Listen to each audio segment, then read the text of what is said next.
Olá, meu nome é Regis. Hoje é dia 8 de abril de 2025 e quero comentar a nona Conferência Atlantus.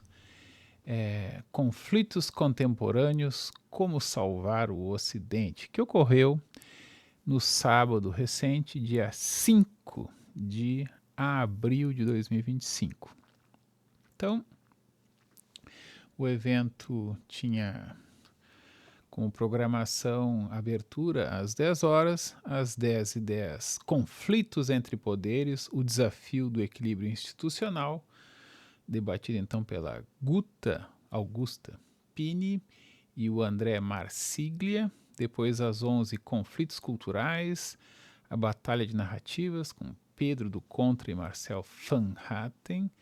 Aí depois ao meio-dia, às 12 horas o almoço, às 14 horas conflitos econômicos, a guerra de moedas, com Alexandre Stormer e Gustavo Inácio de Moraes, às 14h50 conflitos religiosos, a luta pela liberdade religiosa, com Clístenes Hafner e Tiago Albrecht. Às 15h40, conflitos geopolíticos, o xadrez geopolítico contemporâneo, com Christian Lohbauer e César Rödel. Às 16h40, conflitos ideológicos, qual o futuro da liberdade, com Ives Braghintoni e Ricardo Gomes. O Ricardo Gomes é o vice-prefeito de Porto Alegre. E às 18 horas, o encerramento. Então, o evento foi muito interessante, mas ele foi marcado do início ao fim por um problema com a falta de controle do tempo das falas dos palestrantes.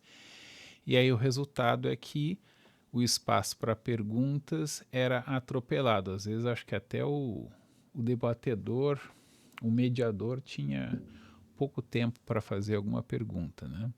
Mas claro, não era tanto responsabilidade dos palestrantes, que não tinham nenhum retorno sobre o controle do tempo, então eles não sabiam se tinham passado ou não do tempo. Vários deles perguntavam, passei do tempo, e, e o mediador só dizia que sim, né? Assentia. E aí, já no espaço da Guta Pini e André Marsiglia sobre os conflitos entre poderes, o desafio do equilíbrio institucional, eu me inscrevi para fazer uma pergunta, eu recebi como é que é o nome disso? Microfone para falar, mas aí mesmo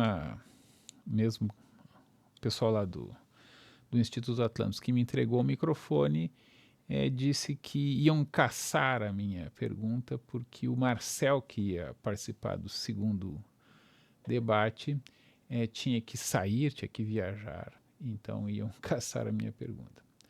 Aí, quando foram então explicar que não ia ter perguntas, eu disse, não, eu me inscrevi e eu quero fazer a minha pergunta, né? E chamei a atenção de que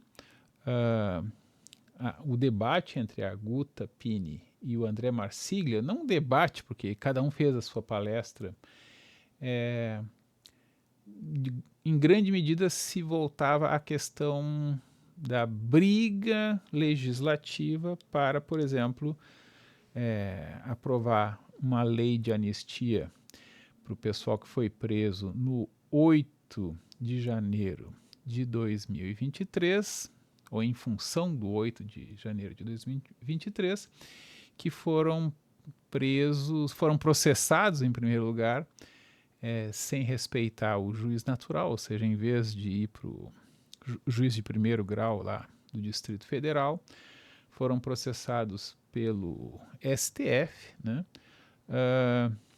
E aí uma série de absurdos jurídicos foram cometidos. Então, o que significa uma série de absurdos jurídicos foram cometidos? Basicamente, várias leis, vários dispositivos legais, várias normas materializadas, seja na Constituição, seja na legislação federal, processual, enfim, Código Penal, Código de Processo Penal, Constituição Federal, isso foi sistematicamente desrespeitado.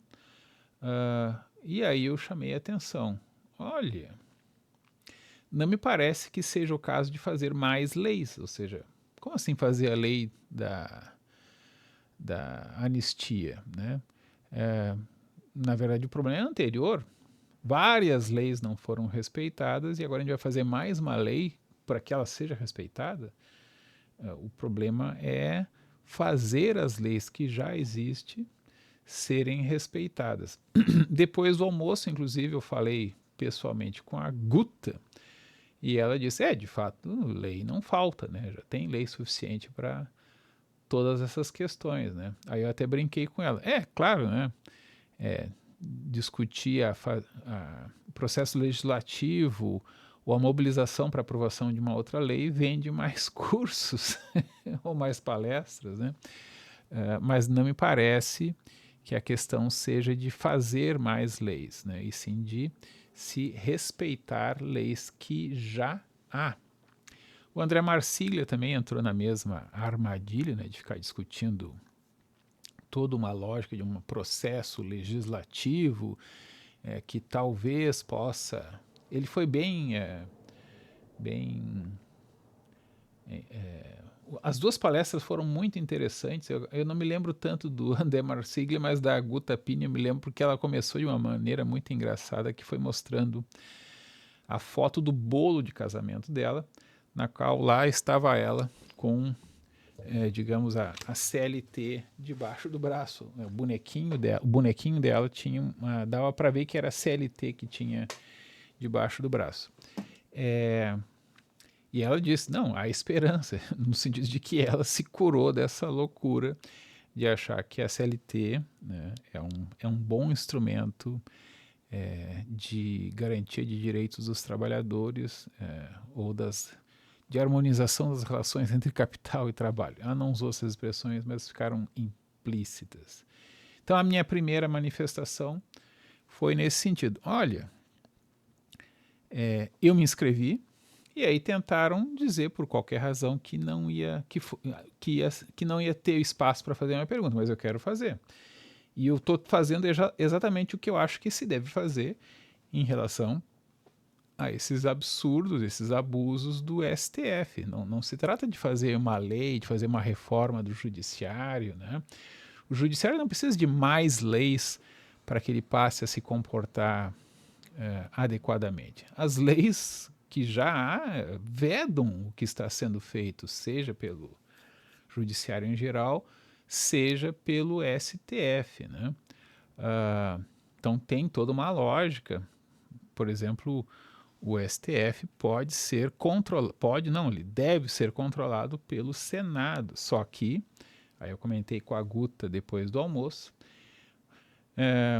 o PSDB, né, que desapareceu, ele meio que se retransformou, se disfarçou de PSD, e por isso no Senado, que tem uma renovação mais lenta, né, porque tem um mandato de 8 anos, e num ano, de 4 em 4 anos, numa desses 4 anos, troca um certo número, e no outro quarto ano troca um número menor para que as bancadas sejam substituídas mais gradualmente.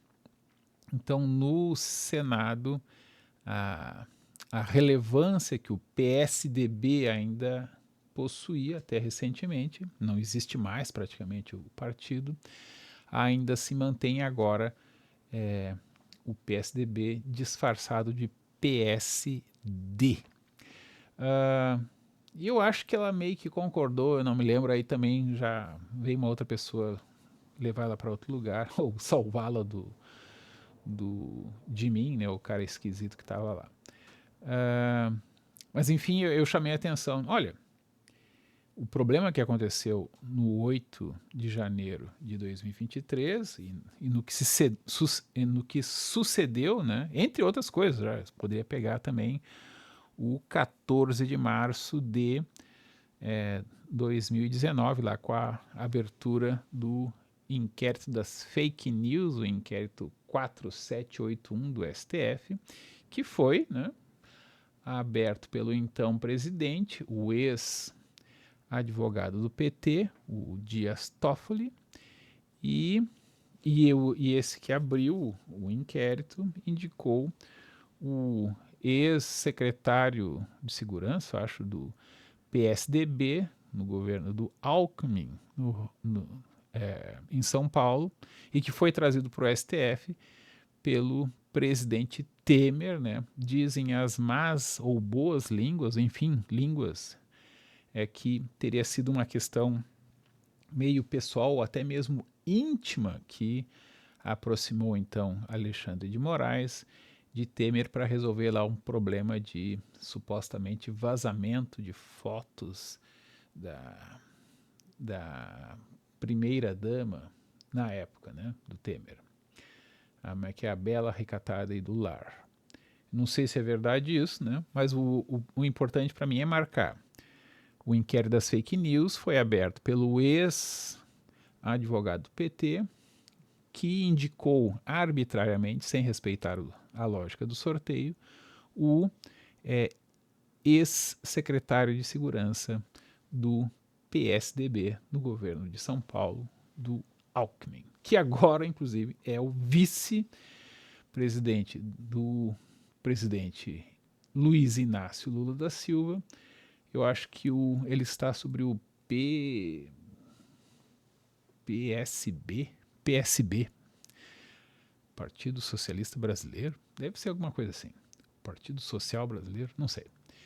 Tem PSD, né, que meio que substituiu o PSDB, e o PSB, que abriga o ex-governador de São Paulo pelo PSDB, agora pelo PSB. Eu acho que é isso, acho que são essas as siglas. Depois da conferência da Guta e do André Marsiglia e da minha pergunta, né, eles responderam, né, eles meio que insistiram que o caminho é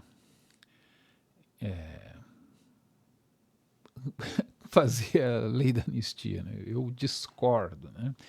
No meu entender, eu não debati isso com eles, né, mas discutir uma lei da anistia é dizer, ok, então vocês vão desrespeitar o princípio do juiz natural e enfim, vários vão dar uma pena totalmente desproporcional, sem fundamento razoável, mas em vez de atacar isso, que é a base, a gente vai criar uma nova lei para dizer que esses aí, não, eles foram injustamente processados e condenados, ainda que alguns deles tenham depredado, e eu acho que até talvez conforme se individualize, esse fez isso, então tem que ter tal pena proporcional ao dano que causou, mas a tese de que eles tentaram dar um golpe, né, principalmente o que furou a bolha, como se diz, foi o caso da cabeleireira que escreveu com batom na estátua lá da justiça, perdeu Mané, né?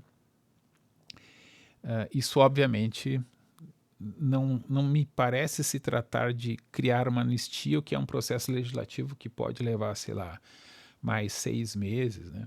Ou de fazer uma reforma do judiciário que talvez leve mais 18 meses ou 10 anos, né? E eu até satirizei depois numa coisa que eu escrevi no X, que me lembrei de uma charge, eu acho que do Jaguar, na qual uma ordenança de um general golpista ali da década de 70 na América Latina avisa o general: General, os moderados tomaram o poder e deram prazo de 6 meses para que saiamos do governo. Isso era uma zoeira com os moderados, né? E aí eu escrevi que, olha, o plano agora é pior ainda, porque, ó, pelo que eu entendi bem, a gente está dizendo que o STF, Alexandre de Moraes, ou controlando esses, o PSD lá do Kassab, e talvez até mesmo o PL do Valdemar da Costa Neto, que até foi preso, mas foi também muito rapidamente solto, diferente do pessoal lá do 8 de janeiro de 2023, Então eles podem continuar abusando relativamente à vontade, né? A gente só vai resmungar, mas não vão fazer nada. E daqui 18 meses, então, a gente conta que eles vão respeitar as leis que eles já não respeitaram em 2022 ou em 2019, e aí vão deixar a eleição correr sem pesar a mão na balança para um lado ou para o outro, e se por um azar deles, né, não quem eles esperavam, não a direita limpinha e sem voto, ou a esquerda, qualquer esquerda quase, se não for esse que ganhem, então se ganhar a direita com voto e não tão limpinha assim, que eles então vão deixar ela governar diferente do que fizeram com Bolsonaro, que basicamente foi manietado em suas prerrogativas constitucionais, inclusive. É mais ou menos como também os ministros do STF indicados pelo Bolsonaro, eles não podiam algumas coisas e aí já está até dizendo, não, antes podia, mas para esses dois não podia. Mas e agora pro Dino e pro... Como é que é o ex-advogado Lula, um excelente advogado civilista que estava num processo penal, como é que era o nome dele? Agora é Zini, alguma coisa assim. Mas e aí eles também não vão poder analisar ou mudar o voto da, da relatoria que eles herdaram de sei lá quem. Enfim,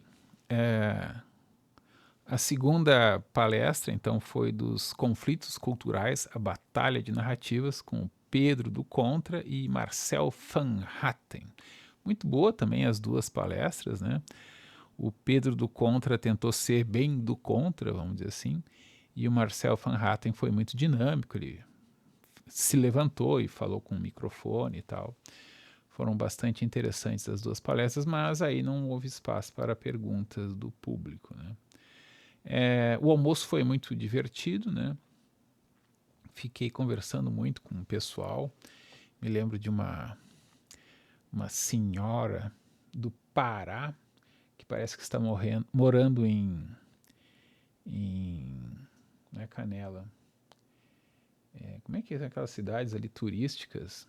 Gramado, né? Me chamou muito a atenção. Camila, o nome dela. Tentei procurar ela no Instagram, no Facebook, não consegui achar. Mas enfim, depois às 14 horas houve mais uma palestra, Conflitos Econômicos, a Guerra das Moedas, do Alexandre Stormer e o Gustavo Inácio de Moraes. O Alexandre Stormer disse uma coisa que me chamou a atenção, que eu posso ter entendido errado, né? Mas eu acho que ele disse que a disputa entre Mises e Keynes teria sido vencida por Keynes, até porque o Mises teria morrido logo em seguida. Eu fui olhar no celular, porque eu me lembrava que ele tinha até palestrado na Argentina, já na época da ditadura militar da Argentina, ali da década de 70, e de fato o Mises morreu em 1973, né? Mas eu possivelmente posso ter entendido errado. Eu agora não estou conseguindo lembrar muito bem do Gustavo Inácio de Moraes, mas eu me lembro que eu gostei do que ele falou, só não estou me lembrando, não me marcou nada. Eu queria comentar, né? Mas de novo não houve espaço para perguntas. Se a questão das moedas, né? Eles não iam comentar a questão da moderna teoria monetária, que diz basicamente que moeda é exercício de soberania. Isso não vale muito para um país pequeno, né? Mas claro, vale para os seus cidadãos, ou seja, as pessoas dentro do país. O Estado, por essa nova teoria monetária, ele não cobra tributos para pagar as contas, ele cobra tributos para obrigar que os seus nacionais utilizem a moeda que ele, Estado Nacional, emite, né? E aí eu me lembro que eu acho que o Alexandre Stormer marcava muito que quem se endivida perde poder. Eu acho que isso não é bem verdade em relação a estados nacionais. Então se discute muito, e se discutiu também a questão, por exemplo, do déficit sistemático dos países, né? Então, como é que é? A dívida dos países costuma ser de 90% do PIB anual, vamos dizer assim, é mais ou menos isso, né? E costuma aumentar, não diminuir. Só que todo mundo tem que usar aquela moeda, e no caso dos Estados Unidos, todo o mundo quase tem que usar a moeda dele, né? Então, na verdade, a questão do endividamento gera um pouco de expansão monetária que gera desvalorização da moeda, e isso é sistemático, sei lá, uns 4% ao longo de sistemáticas períodos de tempo, que eu não me lembro, não é 4% ao ano, isso seria muito alto, eu acho. Mas, enfim, no final das contas é uma poupança negativa, ou seja, tu paga para ter moeda corrente daquele país. E esse país se beneficia, porque ele pode gastar mais do que produz, né? Então a gente não foi tocado praticamente durante esse evento nas encrencas do Trump, seja nos seus arroubos imperialistas expansionistas de que vamos anexar o Canadá, ou vamos anexar a Groenlândia, né, que eu até brinquei também no X, que isso soa muito parecido com o Putin, né, por questões estratégicas ou de segurança dos Estados Unidos. E agora a grande encrenca dos últimos dias é o tarifaço, né? Então não foi comentado nada das tarifas, ou não foi comentado o que eu gostaria que fosse comentado, né? Que basicamente a alegação de que as tarifas são de reciprocidade de tarifas, mas isso não faz muito sentido, porque, enfim, os Estados Unidos, o que ele compra de um país não é o que ele vende, né? Com raríssimas exceções, né? Claro, os Estados Unidos pode comprar alguns aviões e vender outros aviões, mas de modo geral, um país vende grãos para os Estados Unidos e os Estados Unidos vendem aviões, ou um país vende insumos para fazer um outro produto, e os Estados Unidos vendem esse produto já montado, industrializado para o país que vendeu, sei lá, um componente que pode ser também industrial. Sei lá, exemplo, celulares, produtos tecnológicos diversos. Então, sei lá, a Apple ou a Dell, né, importam componentes, em alguns casos, e vendem ou o produto montado ou o produto com a marca, vamos dizer assim, né? Então, não faz muito sentido cobrar as mesmas taxas, né, as mesmas alíquotas de impostos, porque são produtos diferentes. Mas o que não se comentou e não se abordou é a questão de que o tarifaço do Trump não é de reciprocidade de tarifas, é de equilíbrio da balança comercial bilateral com cada um desses países. Então, sei lá, o exemplo que o pessoal pega mais é o Vietnã, né? O Vietnã passou a produzir, acho que tênis, né? Tênis da Nike, alguma coisa assim. E o Vietnã continua sendo um país pobre que na prática não tem como comprar nada dos Estados Unidos.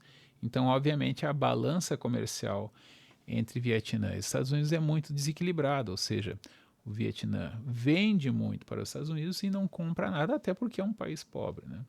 E ser ele, Vietnã, penalizado com uma tarifa alta para compensar esse desequilíbrio, não para compensar as tarifas que o Vietnã impõe sobre os produtos americanos, mas para compensar o superávit na balança de pagamentos comercial bilateral. O Vietnã vende e não compra quase nada, isso não faz muito sentido, né? Exceto, claro, protecionista ou sei lá. A minha tese é de que no final das contas o Trump tem a pretensão não de negociar tarifas, não de equilibrar a balança comercial, mas de cobrar uma taxa de suzerano sobre os seus vassalos, né? Mesma coisa em relação à questão do Trump de só vamos defender na OTAN os países que gastarem 5% do seu PIB em segurança. Então, acho que talvez só a Polônia. Então, se a Rússia resolver atacar com mísseis nucleares os outros países da OTAN, com exceção dos Estados Unidos, os Estados Unidos só vai defender. Como assim só vai defender a Polônia, por exemplo, né? E não vai defender a si próprio, que não gasta 5% do PIB? Não faz sentido, né? Ou faz sentido no sentido, não, nós podemos cobrar e vamos cobrar um tributo pela nossa pela nossa magnânima disposição de não atacar muito vocês. Vocês, porque aqui a Groenlândia da Dinamarca a gente talvez invada, porque a gente precisa para garantir a nossa segurança, soa muito como Putin, né? E o Canadá nós vamos anexar como nosso 51º estado. Então, eu pensei nessa questão da moeda como exercício de soberania e, no caso dos Estados Unidos, uma super soberania, né? Não que eu acho que vai dar certo o plano do Trump, né? Mas eu acho que é uma situação que fomenta essa discussão, mas meio que se evitou de falar bem ou mal do Trump. Depois, às 14h50, com o Clistener Hafner e o Thiago Albrecht, o Clistener fez uma longa e muito erudita apresentação que eu gostei muito, né? Eu tenho muito interesse por esse tema, né? E o Thiago Albrecht fez uma abordagem, também o Clistener ficou sentado e o Thiago, quando foi falar, o fez de pé, né? Achei bem mais dinâmico, bem interessante. O conteúdo da manifestação do Thiago eu achei bastante fraca, mas eu achei muito interessante a exposição dele, né? Ele disse algumas coisas que eu acho que estão erradas, né? Mas isso é irrelevante, porque a ideia geral, né, de liberdade religiosa eu acho que ele apresentou bem. Só que a minha impressão é de que, eu gostaria de ter feito pergunta e não foi possível, né, de que atualmente a questão do Estado laico, que os dois comentaram, né, foi um pouco subvertida, porque o Estado ele substituiu ou tentou substituir em grande medida a igreja, né, não impondo um culto religioso, mas impondo certos valores, né, do dito Estado laico, ou Estado mais precisamente ateu, né, ou do Estado, sei lá, pós-moderno, meio comunista, né? O comunismo aqui é um palavrão, seria socialista, né? Até a questão do estado de bem-estar social, se pode dizer que é um capitalismo mitigado ou um socialismo mitigado, então é meio capitalismo, meio socialismo. Só que era meio quando, sei lá, o peso, o pé pesado do Estado em termos tributários era de, sei lá, de 10, 15, 20%. Hoje em dia é normal a taxa oficial ser de 35% e a taxa diferida, ou seja, considerando que o Estado gasta além do que ele arrecada, é de 45%. Então, o Estado meio que se encaminha para ser um monopsônio, um único comprador de todos os produtos e serviços, e ele então, comprando todos ou quase todos os produtos e serviços, ele redistribui primeiro, claro, para os servidores públicos e para os fornecedores públicos, né, os empresários que produzem ou prestam bens ou serviços, e isso substitui não só a igreja, mas também a família, o marido ou a esposa, né, vira todo mundo servidor público, né? Servidor público e dependente do Estado, que o Estado compra quase tudo e ele então que redistribui quase tudo.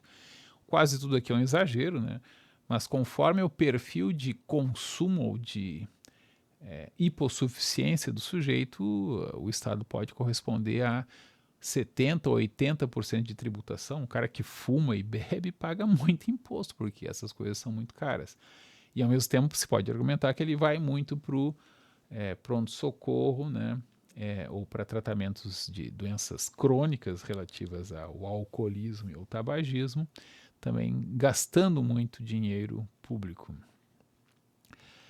Mas enfim, não foi aberto espaço para pergunta, né? Se essa não seria o atual conflito pela liberdade religiosa.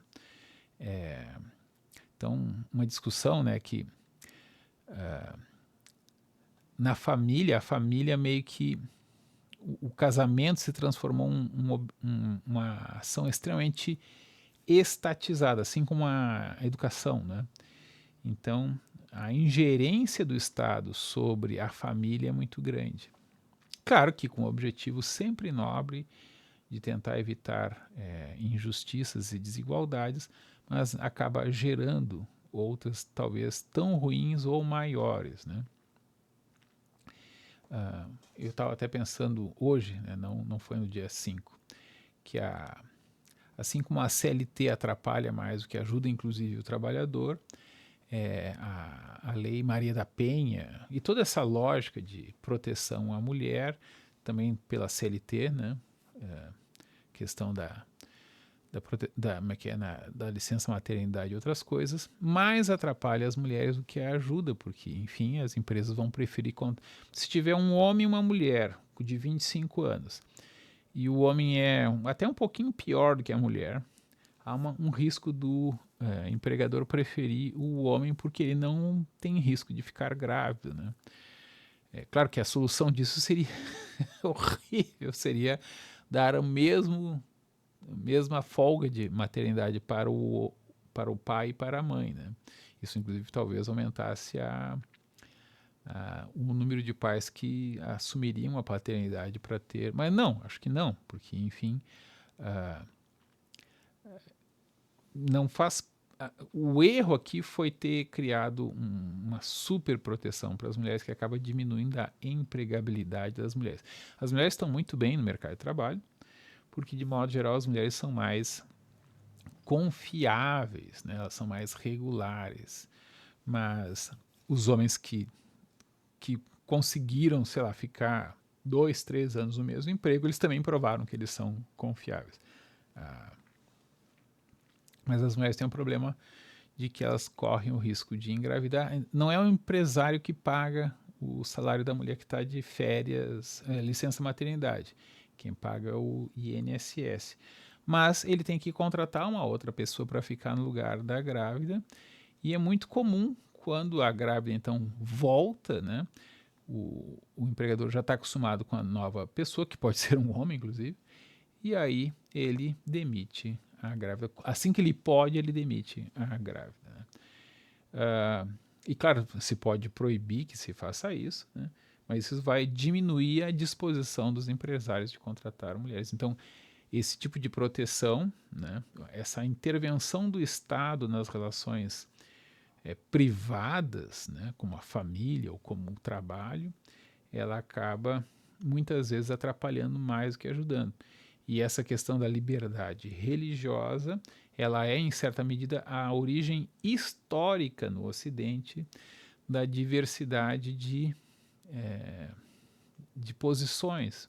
Basicamente é aquela briga lá da Guerra Civil Inglesa ali por 1640,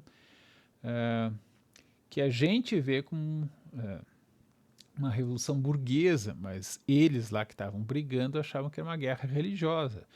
Basicamente, o parlamento e os burgueses, a Câmara Baixa do parlamento inglês era composta por anglicanos ou puritanos,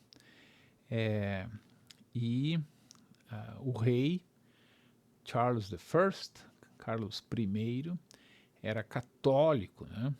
E aí houve várias, foi uma guerra bem confusa e longa e sangrenta, mas o Cromwell, então, comandando os exércitos do parlamento, conseguiu vencer o rei. Ele ficou preso num castelo, ele estava lá com toda a pompa e circunstância. Ele não se defendeu muito bem, porque o argumento dele era corretamente: vocês não têm autoridade para me julgar, só que o parlamento tinha a força dos exércitos do parlamento que tinham ganho a guerra. E aí o Cromwell também meio que botou um guarda atrás de cada parlamentar para que ele votasse pela condenação. Foi um julgamento assodado, né? E com uso de força, mas que, enfim, o resultado foi que o rei acabou condenado. Condenado e decapitado e morto. Enfim, então a liberdade religiosa, ela começa com essa briga entre católicos e protestantes. Houve várias reviravoltas lá desde que o Henrique VIII, tentando criar uma igreja católica dele, acabou criando a igreja anglicana, que acabou sendo invadida pelos calvinistas, lá chamados de puritanos. Essa é a origem, digamos assim, da ideia de separação entre Estado e Igreja, que, diga-se de passagem, não ocorreu formalmente na Inglaterra. Então, a Igreja Anglicana é a Igreja da Inglaterra, ela faz parte da composição do Estado britânico. Então, o rei da Inglaterra é também, digamos assim, o Papa da Igreja Anglicana. Claro que não é exatamente isso, mas é mais ou menos isso. Na Câmara Alta do Parlamento Inglês, na Câmara dos Lordes, há vagas para lords, né, nobres, e para bispos, ou sei lá qual é o nome da casta superior da Igreja Anglicana. Então, o Estado britânico, a coroa, não é laica, embora a sociedade seja bastante laica. Aqui no Brasil é o contrário, né? O Estado é laico, pelo menos formalmente, a sociedade não é laica. Às 15h40 teve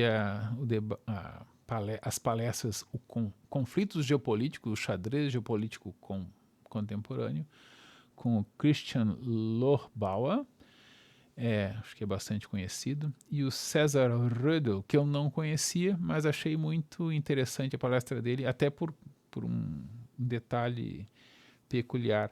Ele tinha o cabelo totalmente colado com gel, vamos dizer assim, e falava em câmera lenta. Me lembrou muito o Gustavo Franco, que também costuma engomar o cabelo de maneira absoluta e fala em câmera lenta. Então, apesar de ser em câmera lenta, eu até brinquei com um conhecido que estava ao meu lado, que infelizmente o problema de ver coisas ao vivo é que tu não pode apertar no botão de acelerar a velocidade 2 da voz, né? Mas foi bastante interessante. Também não entraram muito. O Christian Lohbauer, se não me engano, ele me lembrou muito a professora Lima Marques, da URGS, né?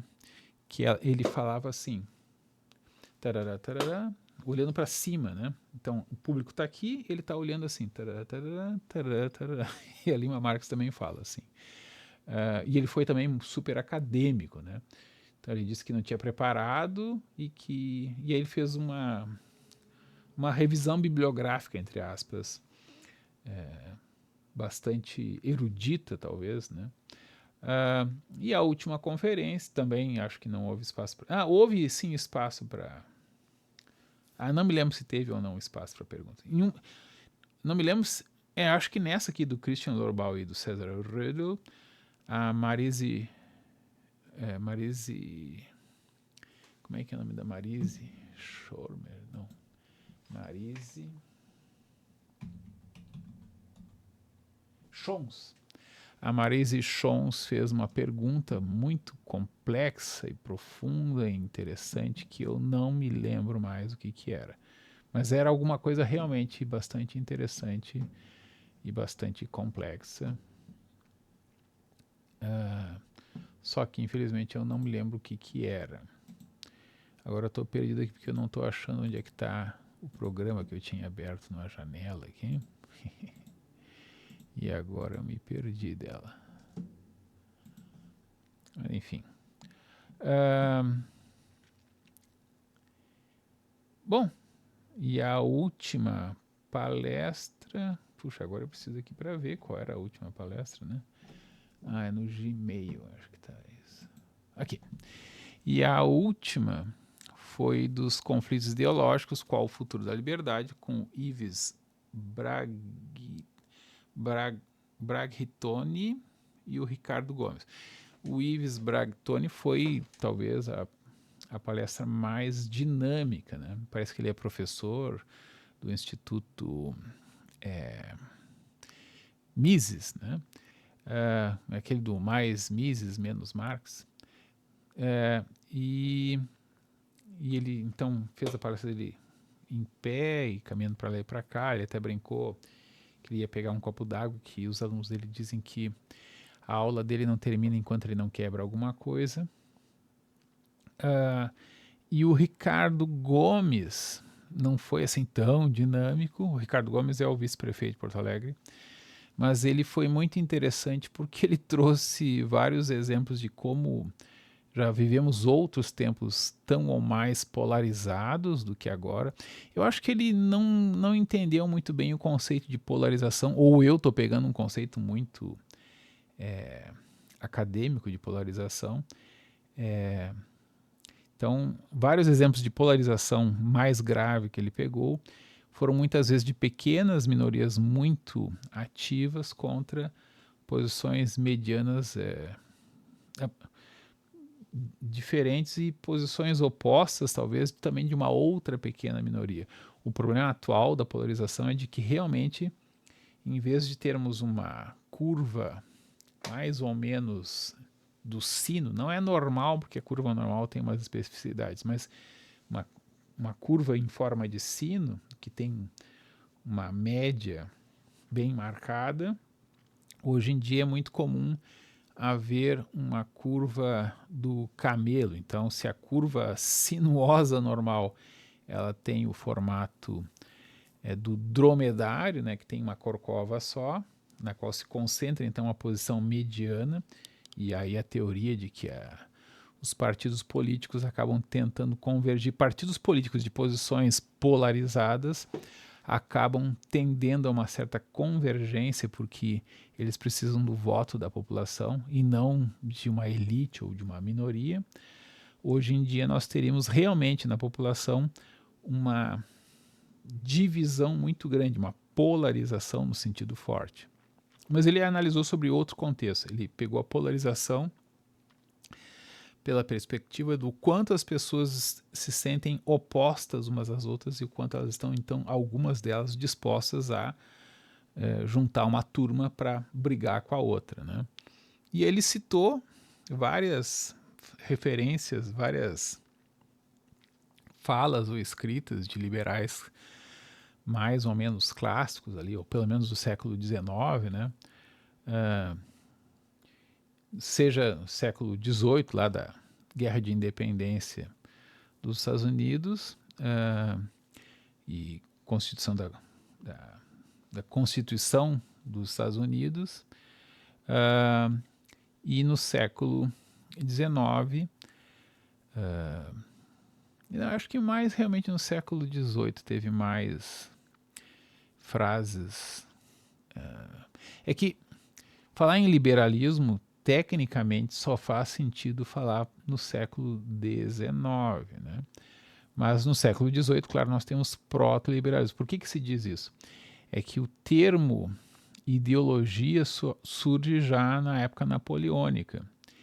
E a primeira ideologia política que surge é a liberal, Aí, em contraste com a liberal, é que vai se entender que determinado outro grupo é conservador. Então, o conservadorismo, em tese, ele vai pegar autores anteriores ao surgimento da ideologia conservadora, então vai se referir ainda no século XVIII lá ao Edmund Burke, né, como um autor conservador ou liberal conservador, ou liberal mais conservador, ao estilo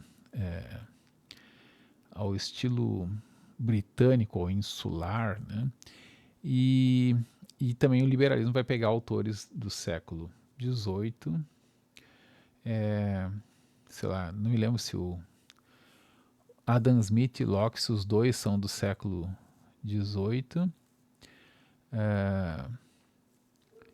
Agora até estou tentando me lembrar, eu acho que o Hobbes é do século XVII ainda, né? Então tem a Guerra Civil Inglesa, 1640, vão decapitar o Charles I. Vai haver o período lá do Cromwell, né? Acho que são uns 10 anos, meio de república ou de protetorado, já não me lembro mais. Aí é restaurada a monarquia com o Charles II. Enfim, e nós vamos ter então o Hobbes, um traumatizado de guerra, ainda do século XVII, 1600 e alguma coisa. E eu acho que o Adam Smith é do século XVIII, 1700 e alguma coisa, e o pessoal lá da Guerra de Independência dos Estados Unidos, os franceses que vão refletir sobre isso, o Locke, o Rousseau, toda essa turma pré-revolução francesa, né? E o termo liberalismo, ideologia e outros vai surgir só já no período quase já, ou francamente imperial do Napoleão, no século XIX, ou seja, 1804, né? Acho que é a coroação. E no período, no contexto das guerras napoleônicas é que o liberalismo meio que surge, a ideia de ideologia surge, né? Mas o Ricardo Gomes então pega várias frases, acho que de muitos americanos, muito guerreiros, né? Acho que ele cita uma coisa que eu achei muito engraçado, que foi a gente discute até um certo ponto e depois a gente joga para Deus, no sentido não de joga para Deus, Deus que resolva, não. A gente vai para a guerra e aí Deus decide quem merece vencer a guerra, mais ou menos isso. Eu não me lembro qual foi a citação de quem que teria dito isso, mas achei muito interessante. E aí consegui fazer uma última pergunta, né, que foi também uma provocação, né, que eu disse que eles, não me lembro se o Ives ou o Ricardo, se os dois meio que brincaram que na programação tinha como salvar o Ocidente. Então o título desse nono evento é Conflitos Contemporâneos, como salvar o Ocidente, e eu disse, bom, pensando do que a gente estaria salvando o Ocidente, primeiro eu ia dizer que a gente tinha que salvar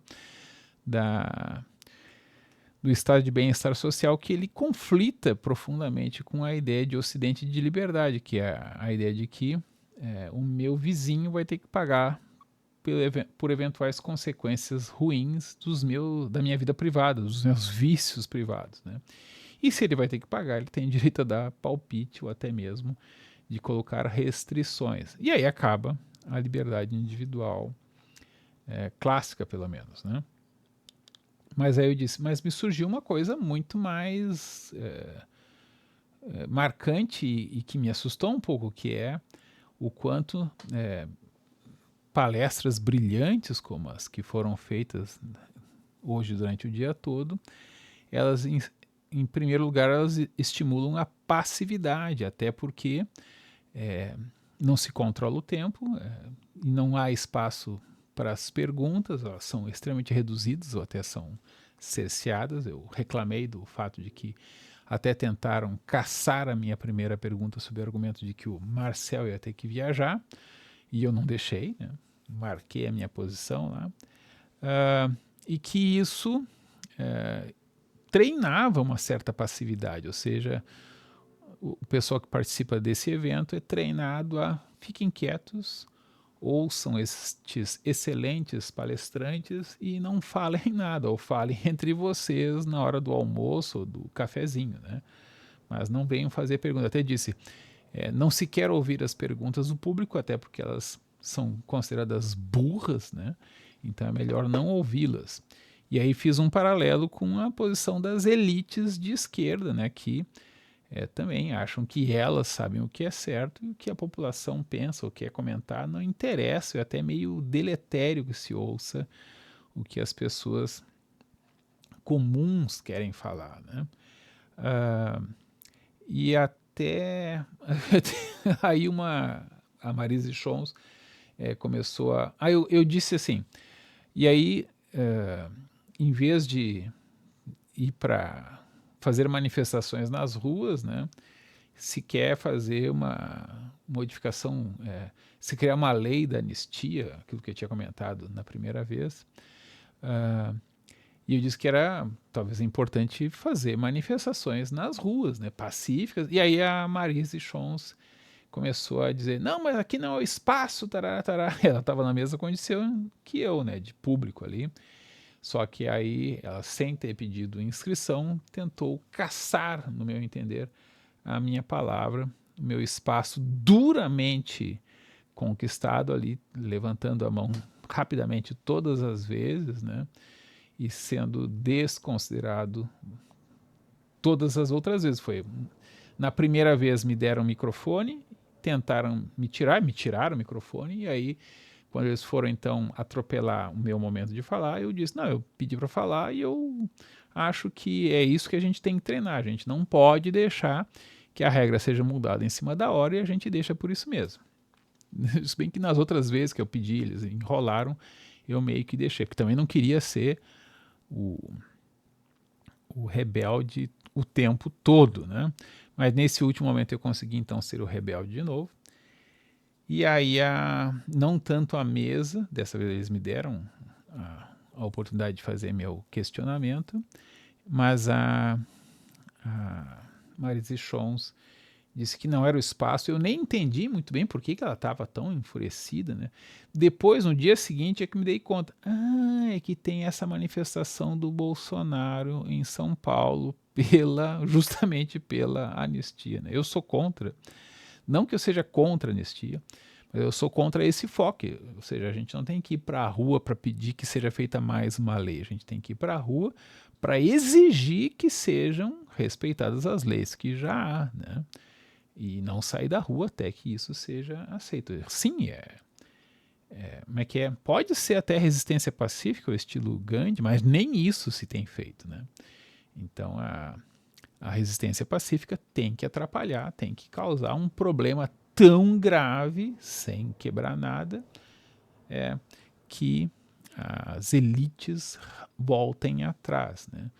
Que os donos do Brasil que utilizam o STF como para-raios ou testas de ferro panorâmicas, no caso do testa panorâmica do Alexandre de Moraes, que eles se queimem, mas façam valer a vontade das elites.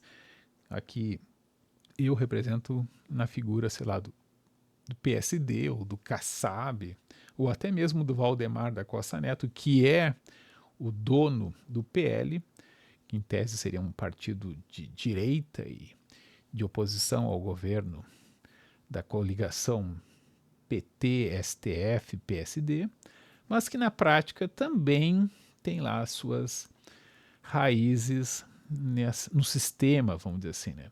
E a minha crítica, não fiz lá, né, é de que o próprio Bolsonaro meio que se acostumou a esse papel de vítima, né, mas que joga dentro das quatro linhas, mesmo quando as quatro linhas não são respeitadas pelo outro time.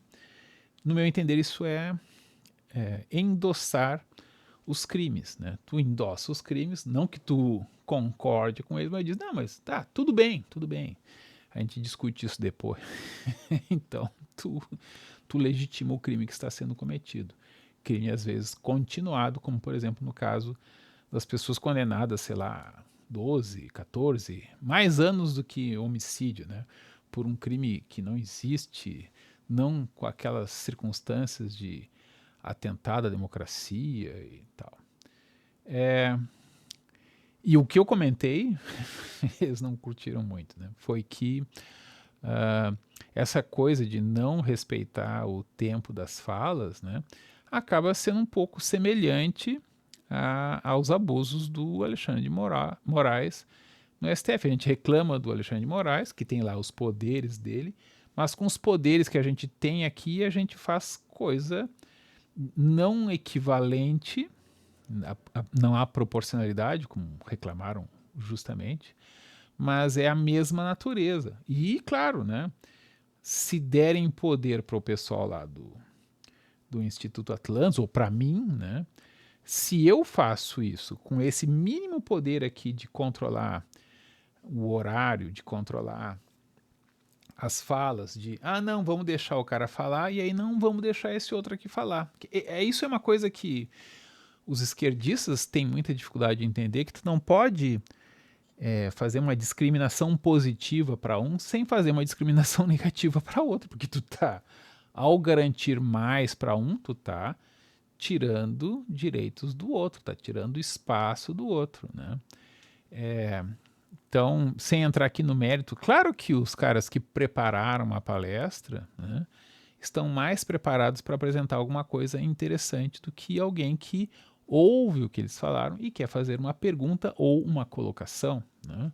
Mas ainda assim, a lógica de um encontro desses, no meu entender, é os palestrantes falam um pouquinho e o público faz questões. Tá, pode ser. Então, como às vezes ninguém tem questões para fazer, às vezes é de bom tom que o mediador faça algumas perguntas, né? Mas eu acho que é importante que o público também possa fazer, né? Mas o pessoal não pensa assim. E aí eu disse, então, pelo visto, para vocês as perguntas do público não são interessantes, são perguntas burras que é melhor não ouvir. Isso é um elitismo de direita que é igual ao elitismo de esquerda, né, que vai dizer que não, é melhor que as pessoas que não têm a posição certa nem se manifestem. É um pouco a ideia de censura das redes sociais, aquela ideia, as redes sociais deram voz aos idiotas, né? Idiotas são vocês, então vou dizer, é tu que é. Então, essa ideia de cercear, o povo não sabe votar, o que é verdade, pelo menos até certo ponto, isso não justifica que ele não seja trazido a votar e que aprenda a votar pelas consequências das suas eleições. Né? É um processo. E nesses eventos que eu achei fantástico, eu não preciso fazer pergunta, mas eu quero fazer. Né? E eu me senti muito provocado, o que é um resultado positivo de todas essas palestras. E me senti muito frustrado, porque ou não pude nem me inscrever, ou pude me inscrever e aí disseram, não, mas não dá mais tempo. Isso me deixou bastante descontente, né? E claro, o peso das minhas questões foi ampliado por 1000, porque realmente eles sistematicamente, 2 vezes de maneira muito engraçada, tentaram me cercear. Na primeira, me deram o microfone e aí depois tiraram, né? E tentaram passar por cima, eu não deixei, disse, não, peraí, a gente está discutindo aqui lei de anistia, mas a gente está deixando que as leis não sejam cumpridas, a gente quer fazer mais leis para elas também não serem cumpridas, então insisti em falar e falei. E no segundo caso, eu reclamei da passividade, porque aí se tornou um padrão, não foi uma vez, foi, sei lá, 5 em 8 vezes, o tempo de perguntas foi ou reduzido ou extinto e a ordem das inscrições não foi respeitada, porque não queriam que eu fizesse as perguntas ou questões, né? Então, me chamou muito a atenção que com esse pequeno poder da mesa, vamos dizer assim, É aquilo que é o paradoxo da impossibilidade da democracia do Arrow, né? Teorema da impossibilidade.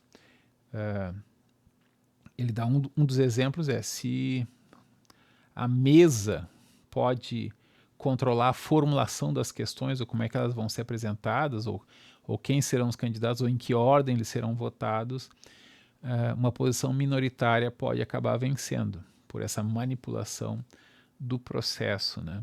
E claro, cercear o espaço para perguntas ou alterar a ordem das inscrições é uma forma bastante grave de interferir, né? É um forte abuso de um minúsculo poder. Aí os dois palestrantes finais, o Ives Bragtoni e o Ricardo Gomes, meio que tomaram as dores como se fosse uma grande crítica a eles terem passado do tempo. Eu acho que o Ives nem passou.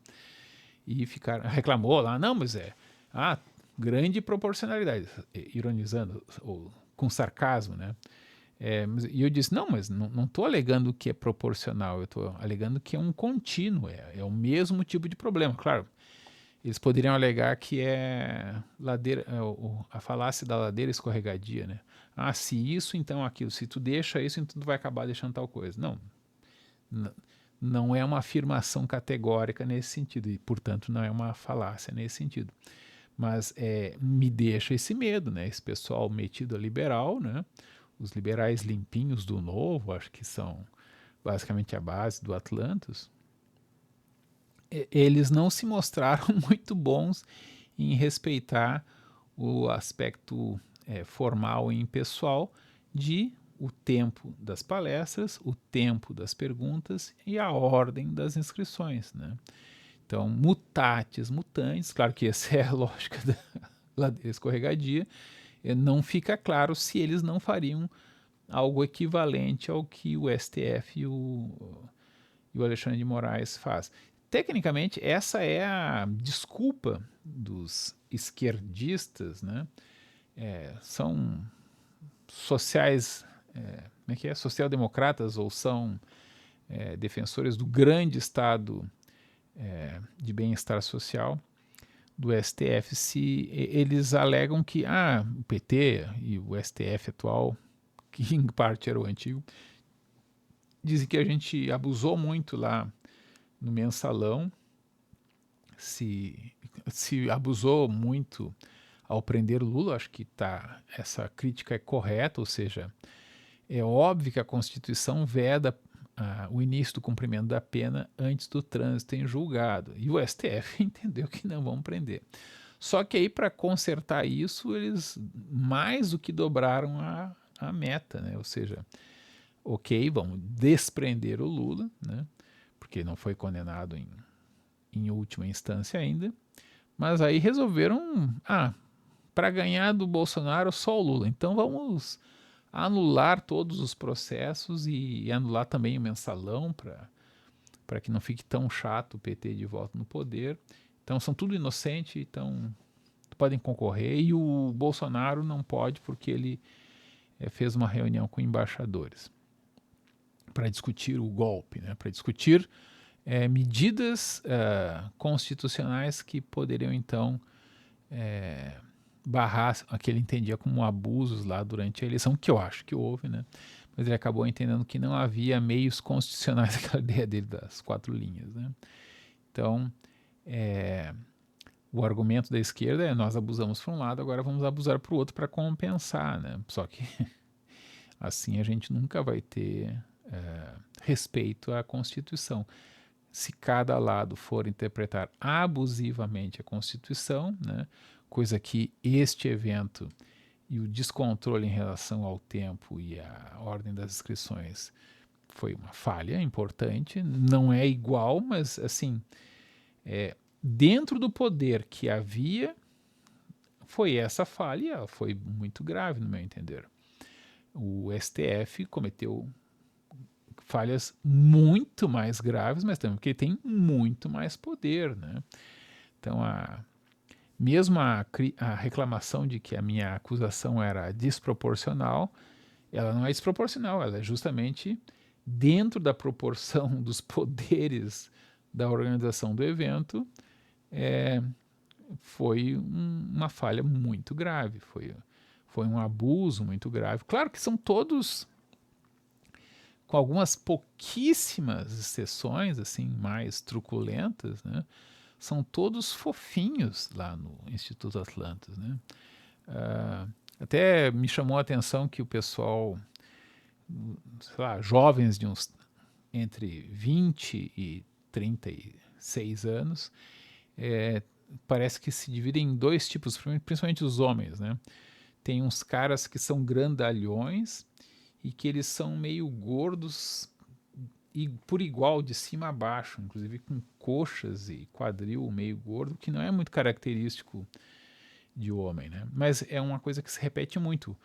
O Ricardo Gomes, o vice-prefeito, ele também é esse tipo grandalhão que é meio que robusto, não gordo, de cima a baixo de maneira proporcional. Não são exatamente musculosos, mas enfim, tem uma distribuição de gordura muito homogênea da cabeça aos pés e me chama muita atenção esse negócio de coxa gorda, de quadril mais gordinho em homens. Isso é muito estranho, não é tão comum, né? E o outro grupo são os caras magrinhos, né? Muito tímidos às vezes, todos muito educados, né? Aqueles cabelos bem engomados. Eu também estou com o cabelo engomado. Que fazem parte então dessa organização. Eu até fico imaginando por que eles não conseguem controlar o tempo das falas, né? Claro que as pessoas que foram convidadas são todas excelentes, algumas são muito famosas, né? Então vou citar a Guta Pini, foi fantástica, o André Marsiglia, muito legal, o Marcel Van Hatten é muito famoso, né? O Pedro do Conto eu não conheci, mas gostei muito da atuação dele. O Alexandre Stormer e o Ignacio Moraes eu não conheço muito. O Clístenes Hafner achei muito erudito, assim. Até o debatedor também começou a brincar de erudição lá, eles começaram a falar de Ilíada e Odisseia e a religião, sei lá, da época pré-clássica dos gregos, né? O Thiago Albrecht não é erudito nem nada, mas ele é muito dinâmico, muito marcante. O Christian Lohbauer, ele é tão acadêmico que ele até falou que nem a Lima Marx, que fala assim, tarará, tarará, olhando para cima, a gente está aqui e ela está olhando para cá. O César Rödel, que me lembrou o Gustavo Franco. O Ives Bragtoni, muito divertido, muito dinâmico também, professor. E o Ricardo Gomes, que trouxe uma série de falas incrivelmente, digamos assim, revolucionárias. Ele até brincava, ó, vamos fazer o corte aqui, né, e vamos dizer que eu mandei matar o presidente, sei lá. Matar o presidente é uma frase, acho que americana, né? Enfim, esse foi o evento. Eu achei muito interessante, recomendo, né? E me diverti excessivamente. As poucas perguntas que eu pude fazer foram excessivamente valorizadas pela questão pragmática da organização do evento, que não controlava o tempo dos palestrantes e acabava então cerceando o espaço para perguntas do público. E a minha reclamação foi: assim treinamos a passividade. Essa questão da passividade, ela começou a me chamar a atenção lá com a Guta Pini e o André Marsiglia, com essa história de lei da anistia e reforma do judiciário, processos longos, difíceis, para criar leis, sendo que as leis já não estão sendo respeitadas. Eu discordo deste caminho, acho que ele é importante, ele é complementar, mas antes disso, e antes no sentido forte, ou seja, em vez de ir para a rua, eles não gostavam muito da história de ir para a rua que eu comentava, porque no dia seguinte ia ter o ir para a rua da direita suja e com voto, né, do Bolsonaro. É a mesma causa, mas é um outro grupo, então a gente não quer nem tocar no assunto. Foi a minha impressão, né? Mas, e aí, como já disse a Marise Schons, fez até uma objeção resmungada. Mas a questão de fundo, a questão base é que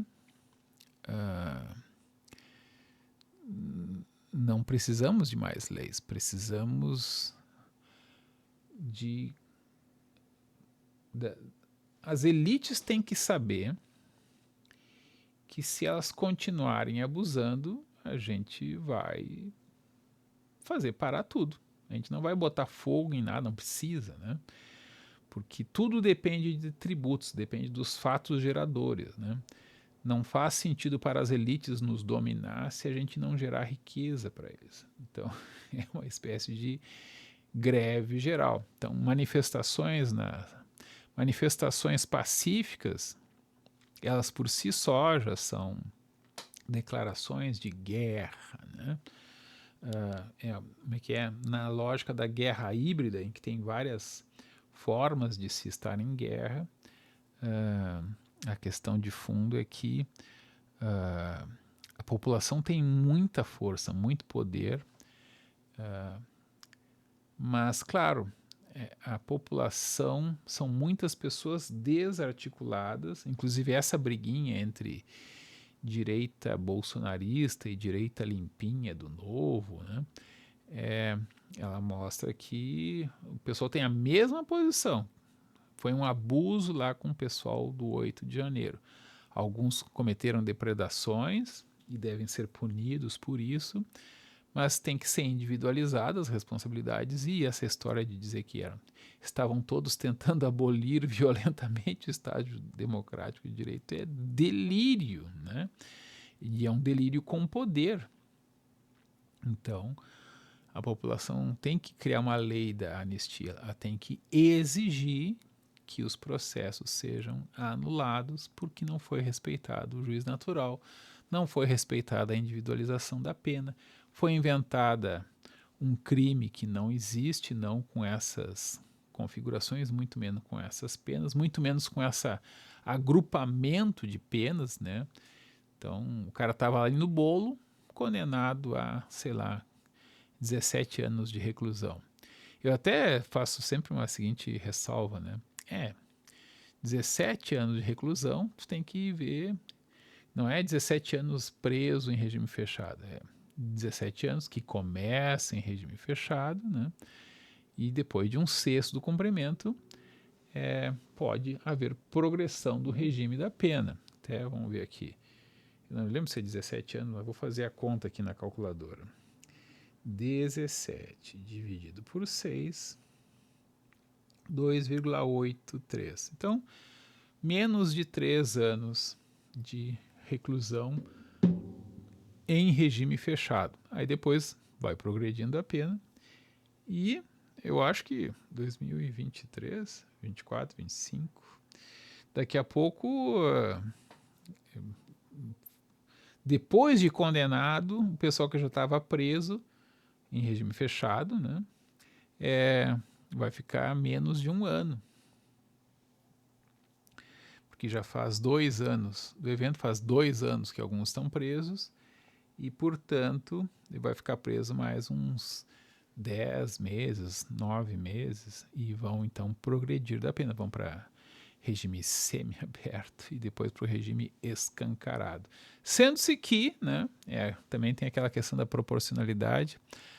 Aquela esposa daquele governador do Rio de Janeiro, tem aquela brincadeira de que ser governador do Rio de Janeiro é crime, porque muitos ex-governadores do Rio de Janeiro foram presos, mas teve uma esposa de um governador que estava presa por participação nos crimes do marido, que foi colocada em regime de prisão domiciliar porque ela tinha que cuidar dos filhos, né? E a moça lá do batom também tem filhos para cuidar.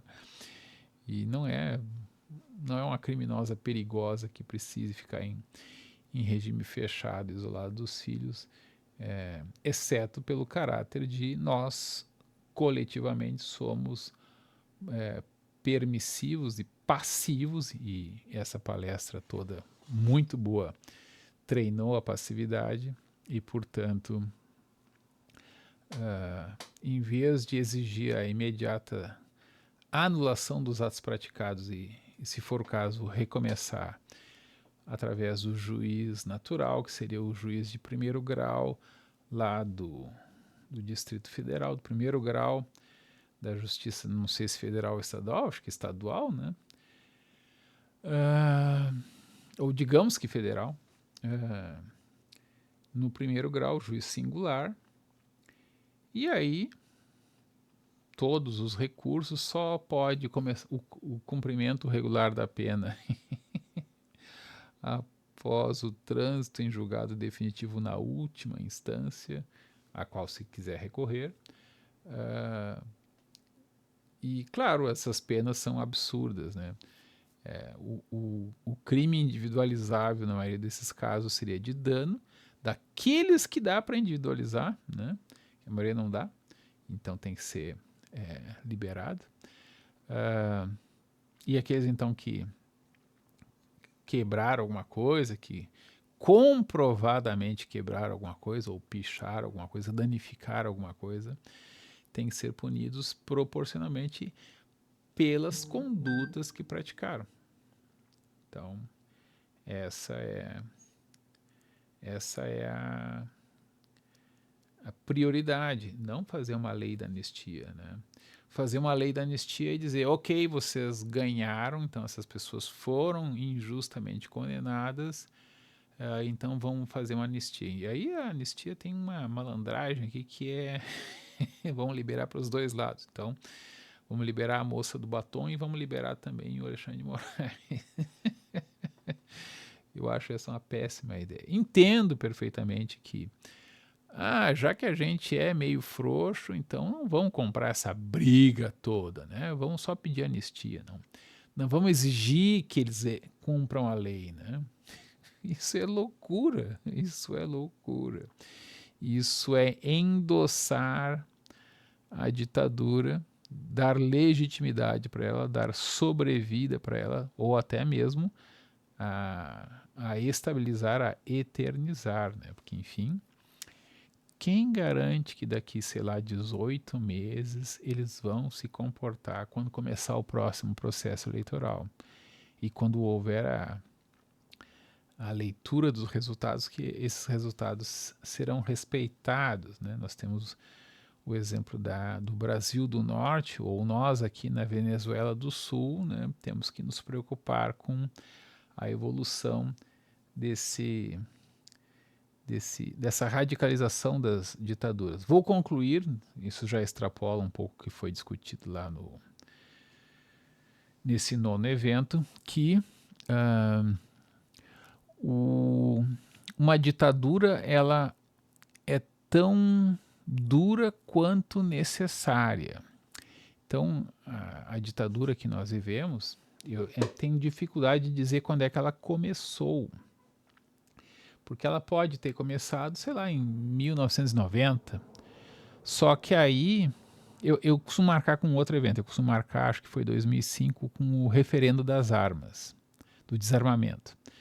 Então, essa campanha pelo desarmamento foi derrotada. E se ignorou. Azar. O pessoal votou, mas não interessa. Vamos proibir as armas para fins práticos do mesmo jeito. Então, isso é um pouco como o Brexit, né? O Brexit, bem mais recente, a ideia era vamos interromper a imigração descontrolada. Mas o que aconteceu? Então, o Brexit venceu para o horror do primeiro-ministro que propôs. Eu não lembro se não foi o Brown. E aí a sucessora dele não conseguiu acertar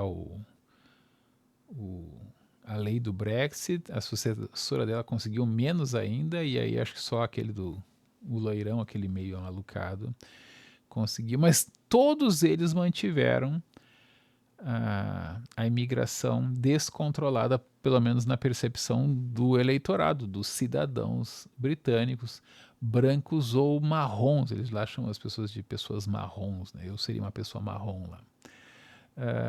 Então, mesmo as pessoas marrons que já estão há muitas gerações lá, eles dizem, não, mas espera aí, tá muita gente chegando rápido, né? Nós não estamos conseguindo assimilar essas pessoas não estão se integrando na cultura britânica, no mercado de trabalho britânico, eles não estão nem roubando nosso trabalho, eles estão roubando a nossa previdência, estão roubando o nosso estado de bem-estar social e não está funcionando. O objetivo, claro, dos governantes é ter povo, ter contribuintes, ter pessoas para talvez ocupar, mas no final das contas a forma descontrolada, sem critérios de venha quem quiser, né? E aí vai um monte de pessoas que não estão dispostas a aceitar a cultura britânica, as leis britânicas causam muito problema. E esse era o objetivo do Brexit. Então, no Brasil, referendo das armas, referendo do desarmamento. Mais recentemente, no Reino Unido, o Brexit. Então, alguma coisa aconteceu que as elites começaram a perder as votações que elas achavam que estavam no papo, né? Então, o referendo das armas, a Globo fez uma pesada campanha. Tem algumas campanhas que a Globo fez que deram muito certo, como por exemplo em favor do Collor, e tem outras que deram muito errado, como a questão, acho que do, como é que é, parlamentarismo, a questão do do Haddad contra o Bolsonaro, né? Foram campanhas que não funcionou mais a pretensão das elites brasileiras, grosso modo PT e PSDB na época, querendo impor certas posições que achavam que eram até de consenso, né? Consenso no mundinho deles, na bolha deles, a expressão não era usada nesse sentido naquela época. E aí, com o avanço da internet, nós temos então a falência desse sistema de controle das narrativas, que era o jornal impresso, a televisão aberta, basicamente a Globo, né? Que eram gargalos muito estreitos para a informação e para as narrativas. E aí, agora nós temos essa bronca do Alexandre de Moraes com as redes sociais, com o X, né? Ele disse que teve lá uma reportagem no New York Times, deu no New York Times, como diria o Enfio, o Alexandre de Moraes disse que se houvesse redes sociais na época do nazismo, ele teria triunfado. Na verdade, ele triunfou na Alemanha. Ele foi derrotado militarmente, não foi o STF que impediu o nazismo. Foram generais como o não muito controlável Patton, ou outros super controlados como o Eisenhower, que derrotaram do lado ocidental os nazistas. Claro que os soviéticos entraram com muito mais cadáveres e com muito mais iniciativa, mas eles tiveram também muito apoio industrial dos Estados Unidos. Mas, enfim, nossa situação atual é a seguinte: a internet explodiu esse gargalo. Esse gargalo agora é super largo. Agora não é gargalo, agora vou criar um neologismo louco aqui, é um largalo. e agora os idiotas, eu inclusive, né, temos tanto espaço. Claro que os meus vídeos, até um que já está com quase 1h30, tem 10 visualizações ou menos, né? No X, às vezes eu consigo ser lido, pelo menos as pessoas abrem o arquivo, por umas 20 pessoas, ou 40 pessoas, ou 70 pessoas, num caso assim, muito excepcional. Mas, enfim, é a discussão, né?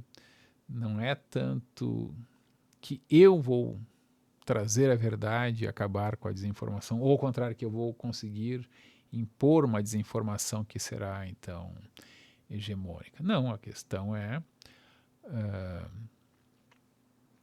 muitas pessoas discutindo entre elas, fica muito difícil do governo ou das elites que utilizam o governo como um dos recursos imporem suas narrativas, né? Então a esquerda está acabada. A única coisa que salva a esquerda atualmente é o Trump, né? O Trump é o cara que havia muitas esperanças, apesar de dizer algumas coisas sempre muito estranhas. Eu, inclusive, meio que deixei de lado, olhei para o outro lado, né? Aí o cara ganhou e fez uma série de medidas que eu achei interessantes e depois começou a fazer uma série de medidas loucas, né? Entre elas, a traição da Ucrânia, contra a Ucrânia, né? A retirada do apoio de compartilhamento de informações de inteligência, bem no período em que os russos conseguiram retomar a região de Kursk, ficou meio suspeito, cara de traição. Essa história de o Zelensky é ditador e o Putin é um santo, né? Ou não fala nada do Putin, reclama que o Zelensky é um ditador. E desconsiderado o fato que a Rússia invadiu a Ucrânia, né? E aí, dobrando essa aposta, o Trump começa a me dizer que quer anexar o Canadá e quer anexar a Groenlândia, né? E o mais trumpista do que o próprio Trump, o vice, o Vance, que disse outrora que o Trump era como Hitler, né? Agora o Vance quer ser mais Trump ou mais Hitler do que o próprio Trump, né?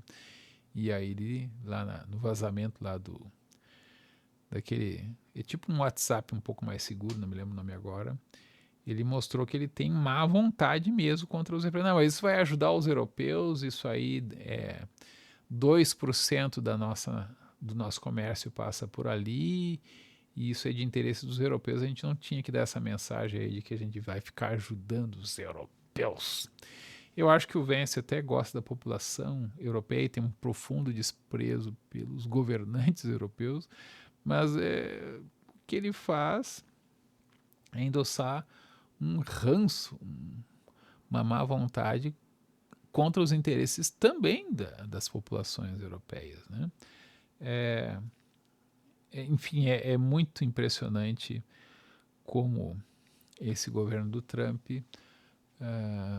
eu brinco que ele é um buraco negro de infâmia que atrai para esse sumidouro de infâmia quase toda a direita mundial e parte da esquerda também, ou seja, Lula e Bolsonaro morrem abraçados defendendo Putin contra a Ucrânia, né?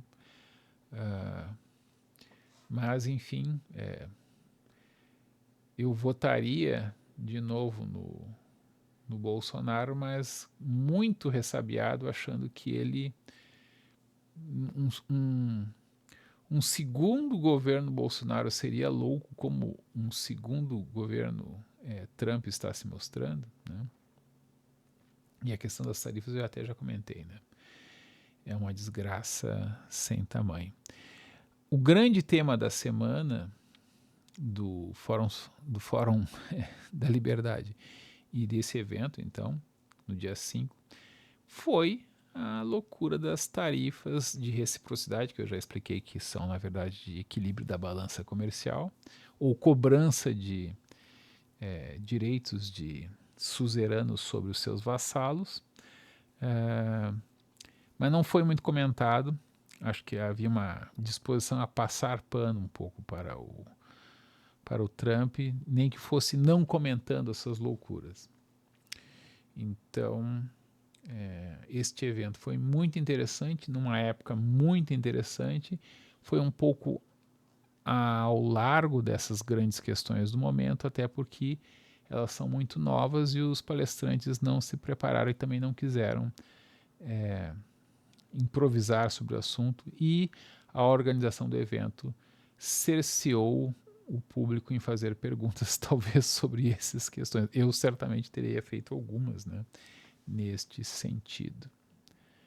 Enfim, acho que até já me estendi demais. Era isso que eu tinha a comentar no momento.